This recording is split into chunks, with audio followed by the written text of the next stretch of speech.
ഒരു ചെറുപ്പക്കാരന് വേണ്ടി ഞാൻ പ്രാർത്ഥിച്ചുകൊണ്ടിരുന്നപ്പോൾ ദൈവത്തിൻ്റെ പരിശുദ്ധാത്മാവ് എൻ്റെ ഹൃദയത്തിൽ ഒരു പിക്ചർ കാണിച്ചു തന്നു. ആ ചിത്രം എങ്ങനെയായിരുന്നു? ഒരു ഉണങ്ങിയ മരം. കാണുന്ന ഒരു ഉണങ്ങിയ മരമാണ്.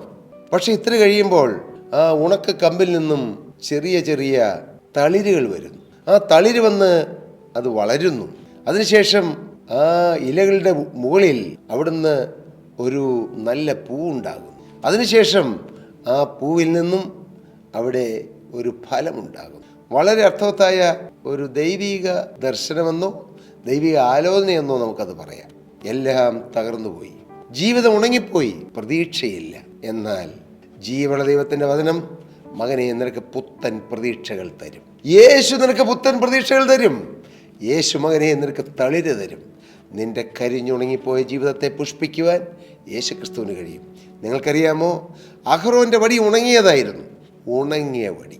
എന്നാൽ ആ ഉണങ്ങിയ വടി ദൈവ സാന്നിധ്യത്തിൽ ഒരു രാത്രി ഇരുന്നപ്പോൾ ആ വടി പുഷ്പിച്ചു. ആ ബദാമിൻ്റെ ഉണങ്ങിയ തണ്ട് അത് പുഷ്പിച്ചു, അത് തളിർത്തു, അത് ഫലം കായ്ച്ചു. എന്താണത് സൂചിപ്പിക്കുന്നത്? ദൈവ സാന്നിധ്യത്തിൽ ഇരുന്നാൽ ഏതൊരു തകർന്ന ജീവിതം പുഷ്പിക്കും. ദൈവ സാന്നിധ്യത്തിൽ, ജീവനുള്ള ദൈവത്തിൻ്റെ കൃപയുടെ സാന്നിധ്യത്തിൽ, കൃപയുടെ നിഴലിലിരുന്നാൽ നമ്മുടെ ജീവിതത്തിൽ മാറ്റങ്ങൾ ഉണ്ടാകും. അത് സത്യമാണ്.